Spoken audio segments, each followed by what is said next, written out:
But if you catch yourself and your hands are in your hair, pat yourself on the arm and stop it.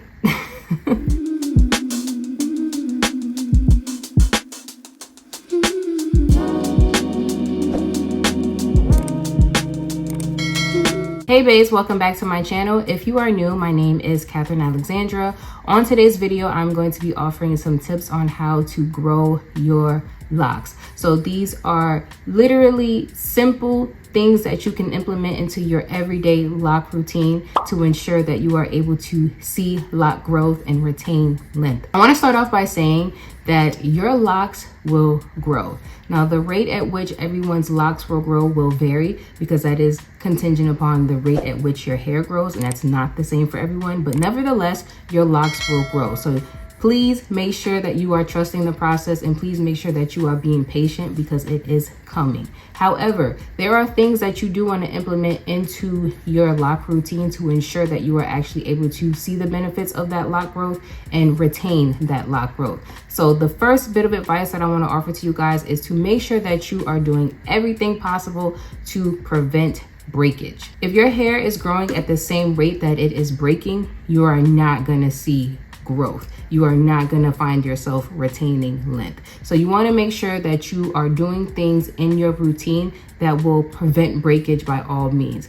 A big thing, and people talk about it all the time, but it is true, I can testify to it myself, is you want to make sure that you are keeping your locks moisturized.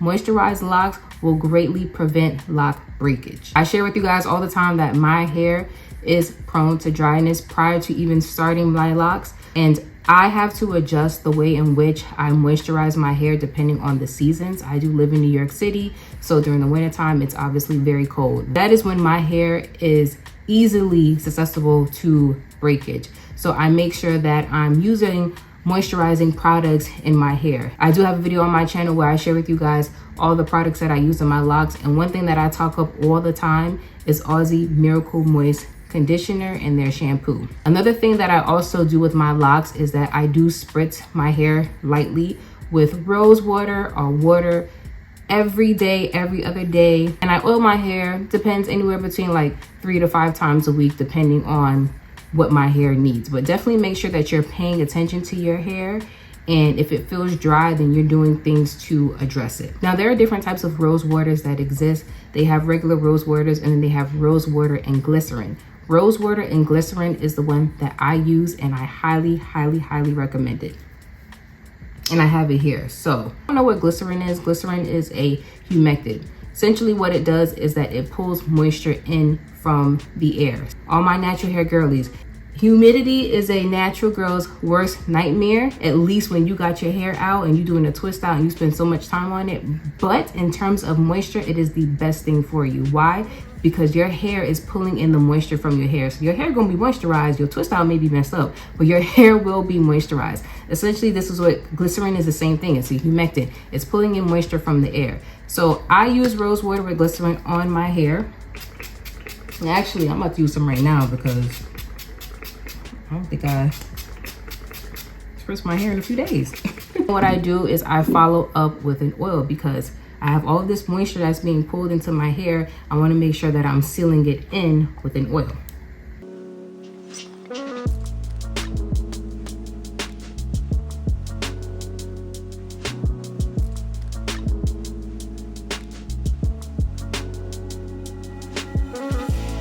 Another thing that contributes to lock breakage and hair breakage, and people are not aware of it, is low vitamin D levels. So please make sure that when you go to your annual appointments and you get your lab work done, that you are getting your vitamin D levels checked. If your provider comes back and tells you that your vitamin D levels are low, please listen to them and take supplements to increase your vitamin D levels, because there is a direct correlation between low vitamin D levels and hair breakage and hair loss. Sun and going outside is a great way for you to get vitamin D in. And because I'm not going outside during the winter time, I noticed that during the winter months, my vitamin D levels do fall below what they normally should be. So I do take a vitamin D supplement every day during the winter time. But again, make sure that you are consulting with your providers before you do this. Do not run to GNC and buy and start taking vitamin D just because I said your vitamin D levels might be low. Make sure that you go and you speak with your provider first and you get your blood work done. And if they advise you that it is low, if you were to take a supplement, then go ahead and do so. Another thing that can contribute greatly towards lock breakage is that hand and hair syndrome, okay? And I will say I am guilty of this myself. A big part of it is, you know, when you start your locks off, you're very excited about the journey and you find yourself in the mirror always looking at your hair and you find yourself going like this and that and the third, and next thing you know, you find yourself doing this a lot, twirling your locks. This is something that I've had to stop myself from doing lately, but I find myself sometimes if I'm just sitting down on the couch watching TV, I'm twirling my locks and I'm going like this repeatedly. That can cause thinning and breakage. So please make sure that you are keeping your hands out of your hair. I know it's a lot easier said than done, but if you catch yourself and your hands are in your hair, pat yourself on the arm and stop it. So another tip in order to help you see lock growth, and I know a lot of us are told to not retwist our locks too often, and yes, that is true because you don't want to cause thinning, but on the opposite end of that is that you don't want to go too long without retwisting or interlocking or doing some sort of maintenance to your locks. And the reason why is that sometimes going prolonged time without providing any maintenance to your locks can actually lead to breakage, and I could definitely attest to this.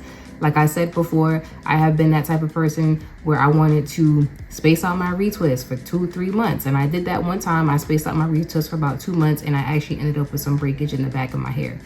The hair texture in the back of my hair is a lot softer. It's a lot finer than the rest of my hair. So going that extended amount of time without having any maintenance on those locks, I feel like it definitely contributed towards breakage. You definitely want to make sure that you are finding your sweet spot when it comes to how often you should be doing maintenance on your locks. And like I say, maintenance could be retwisting it or interlocking it. You know, if you have a loctician and they advise you to come in every 4 weeks to get your locks retwisted, then pay attention to that. Pay attention to how your hair is responding to that. Right now, I retwist my locks every 4 to 5 weeks, but it definitely took some experimenting and some time for me to figure out that is the best range for me. I did the 8 weeks. I experienced a little bit of breakage. As of lately, I've been doing it like every month. I've been retwisting my hair and I've been good.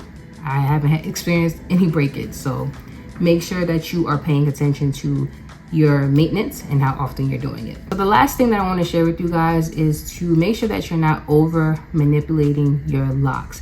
Now, the reason why I locked my hair is prior to this, I have had loose natural hair my entire life, and I wanted the ability to kind of just get up and go when it came to my hair. In addition to that, I just love the lock. I just love the looks of locks. I knew that was something that I wanted to do one day, and here I am. But if you notice, when it comes to my hair, and I talked about this before in a video that I posted recently where I said that lock styling isn't necessary for lock growth. If you notice, I wear my hair down like 98% of the time. I retwist my hair, I leave it down. The only time I will do any sort of like styling to my hair, it'll either be like a bun that I'll do, or maybe like some loose barrel twist, which I haven't really done it in a while. But I'll do that closer to when my hair probably needs to be retwisted. And I kind of just feel like doing something, you know, a little fun and exciting to my hair. But for the most part, I leave my locks down. I don't over manipulate my hair. I don't put a lot of tension. I don't pull it back and this, that, and the third. So don't do too much when it comes to locks. Locks are meant to essentially be a low manipulation style, quote unquote. So you don't have to feel the need to have it styled all the time. Your hair also doesn't need to be retwisted all the time. So that goes back to what I said earlier about retwisting too often. My routine is so simple when it comes to my locks, you guys. I wash my hair, I condition it, I use a leave-in conditioning spray when I retwist it, and I use a lock gel. And in between retwists, I wash my hair, I use water or rose water, and I use my homemade oil mix, and that's it. I leave my hair down and I go about my business. It's a very, very simple routine. So do not overcomplicate the process, because I feel like when you overcomplicate it, then you find yourself in your hair a lot and doing so many different things. And when you also overcomplicate it, you can't really find out what exactly is working for you versus what is not working for you. You'll be good. Your locks will be thriving. They will grow. You will see the growth. You will retain length, and they'll definitely start to bloom like mine did. So if you enjoyed today's video, please make sure that you give it a thumbs up, you guys. I'm about to go crazy with content for the month of October. So if you haven't done so, make sure that you subscribe and turn your notifications on so you do not miss when those uploads are live. And with that being said, I will see you in the next video. Bye-bye.